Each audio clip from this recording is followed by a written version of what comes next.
On today's episode of the Dorad Messinger Show, we preview and predict Texas versus number 16 Baylor. Longhorns fans, don't forget to like and subscribe for more content. It's greatly appreciated. So to begin, Dylan, as always, we have some basic game info for everybody. The game is Saturday, just before Halloween, at 11 a.m. Central Time at McLean Stadium in Waco, Texas.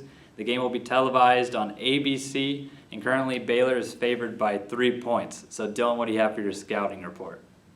Well, Devin, this is a Baylor team coming off a win against number 25 BYU, as well as they beat a resurgent Iowa State team earlier in the season, 31-29. And Devin, that 29 points is the highest they have allowed this year. And I mean, this is I would consider one of the best defenses in the Big 12. When you look at Big 12 defenses, I know it's not easily. They don't have a great track record in the Big 12 for defense, but they're definitely one of the best that the conference has to offer. And leading that group is a strong linebacking core with, from last game at least, Jalen Petrie, who had 9 tackles and 1 sack, and linebacker Terrell Bernard, who had 5 tackles and 1 sack. They had 5 sacks against that BYU offensive line. So this is a team that's going to pin the ears back and go after you, as well as keep that quarterback contained. Also, on the offensive side for their team, they got a strong rushing attack, but Devin, it's been this consistent theme that Texas has gone up against, it seemed. Quarterback Jerry Bohannon, he only had 231 yards passing, 1 touchdown and interception. I believe he went 18 for 28 passing the ball. So he's not, an elite guy that elite quarterback that Texas has gone up in the past, like let's say Caleb Williams or Spencer Rattler, but it's also a team that you got to look out for their running backs in Abram Smith and Treston Ebner. Abram had 188 yards, Devin, and 3 touchdowns against BYU, and Treston Ebner had 95 yards, and this is one of those guys that's explosive, can change the pace of the game a little bit when they put him in at running back. So it's going to be a tough task for Texas, especially a Texas team that allowed Oklahoma State to run all over them. Yeah, that's very true. And you said Spencer Rattler for elite quarterbacks. Some fans are going to get you, so I'm going to give you a chance to take that back. But former elite quarterback Spencer Rattler. We hope for the best for everybody, even if they're not Longhorns. Like you said on the scouting report, Jerry Bohannon has been the guy for Baylor. Not eye-popping numbers like you were saying for him, but he's been very decent. He's thrown for 1,500 plus yards, and he also has 12 touchdowns through the air compared to just 1 interception, so very good ratio there. And you also touched on running backs. They got, Abram Smith, as you said, is leading the team in 785. That's a lot of yards, I can't even say it. 785 yards, and also has the Treston Ebner, change of role back, third down back, if you will, who's also been doing damage, also has rushed for nearly 500 yards. But for Bohannon through the air, he's got Tyquan Thornton as his leading receiver. Another receiver to watch out for, which has been popping up, it seems like throughout the videos through our past couple of years, we got R.J. Sneed, who's also someone to watch out for. But then it's kind of a sneaky tight end to watch is Ben Sims. I believe he's caught 4 touchdown passes this year, and only has, I believe, just above 200 receiving yards, but he's the big play guy to watch out for in the red zone area. And Dylan, as you also said on defense, Terrell Bernard, I would not wish that man upon anybody, Dylan. He's one of the best linebackers in the country, and obviously the Big 12 as well. He's been doing damage, nothing insane numbers-wise, I would say, but he's made his presence known every snap. And then you also talked about Jalen Petrie. He's leading the team with interceptions with 2. And then also the other linebacker to watch out for is Dylan Doyle, who is leading the team in tackles. So the Bears, recently they've been predicating their game on defense, and this is another team that, as you said at the very beginning, has not been allowing a lot of points. So if you're a Baylor fan, you got to feel relatively confident with the team in Texas that has struggled, especially in those second halves, as we all know. Now, Dylan, what are your X factors in this game? Well, then to touch on a little bit on the scouting report again, I missed a bit with Dave Aranda, head coach of Baylor.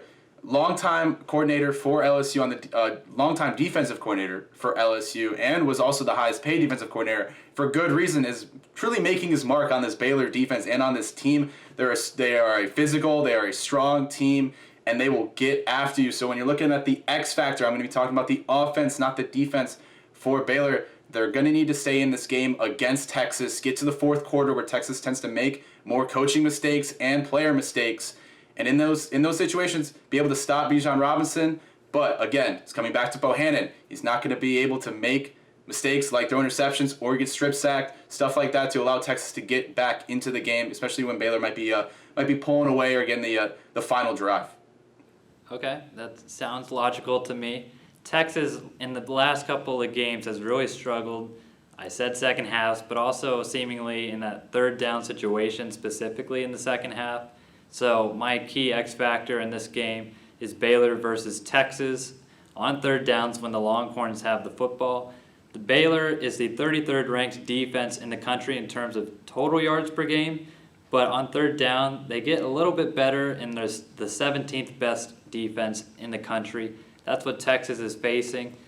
You know, Bijan Robinson is going to have to put the Longhorns in good position on first and second down in order to get a decent yardage to get on third down, but that is most importantly probably, Dylan, the responsibility going to that offensive line. You got to be able to block for Bijan, which seemingly has just been non-existent in the second halves.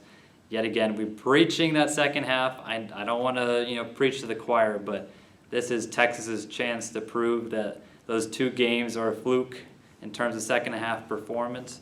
But Dylan, what's your danger level? Well, it's going to be in McLean Stadium. The reason why this isn't a 10 for me is that Texas is coming off a bye. I think there was times where you could tell that Texas was a little tired. I mean, there was really no excuse to lose those games. They were in them. They were ahead at times and allowed the other team to get back into it. So again, putting this at a 9, Devin. Okay, 9 is pretty sizable for you. I'm going to give it an 8, which for me is pretty sizable too. I was thinking about 7, but 8, the Longhorns need to show up in this game. If they lose this game, obviously 3 games in a row is not a great look. And I know Oklahoma is ranked. Oklahoma State was ranked, although they just got upset to Iowa State last weekend, but still a very good team. The Longhorns, everyone in the Big 12, Dylan, let's put it this way. Everybody in the Big 12 hates Texas, especially after them and Oklahoma decided to ditch for the SEC in the near future. Baylor fans are well aware of this move. It's going to be rocking in McLean.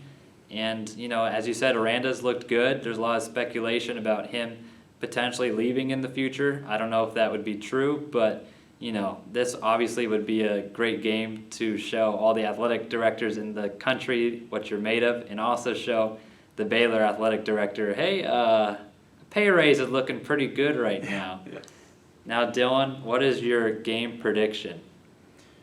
Well, Devin, I know the past 2 games we've picked Texas, and it hasn't gone very well. What I'm going to be looking for this game is Bijan Robinson's going to do what he can against that linebacking core of Baylor.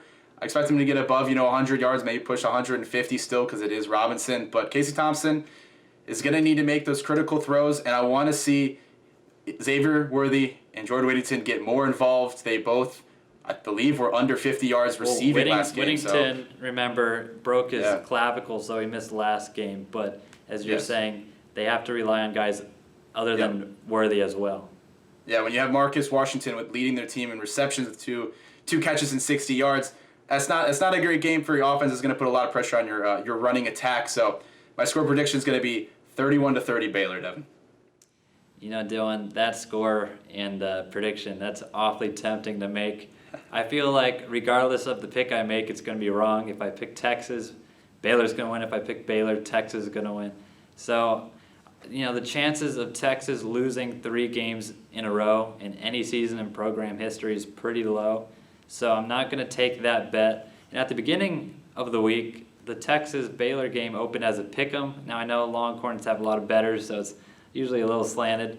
But I just think that Texas is going to be able to escape in Baylor in a really close game. I got 31-27. Obviously, the Longhorns have been hearing about how much they've sucked recently and had a bye week to, just, I guess, internalize what's been going on. And hopefully they found themselves in that bye week. But Baylor's also had a bye week, and you know what that means? They're going to be prepped for this game. But what do you guys think about the Texas-Baylor game? What's your score prediction? Let us know down below. Don't forget to like and subscribe, and have a great rest of your day.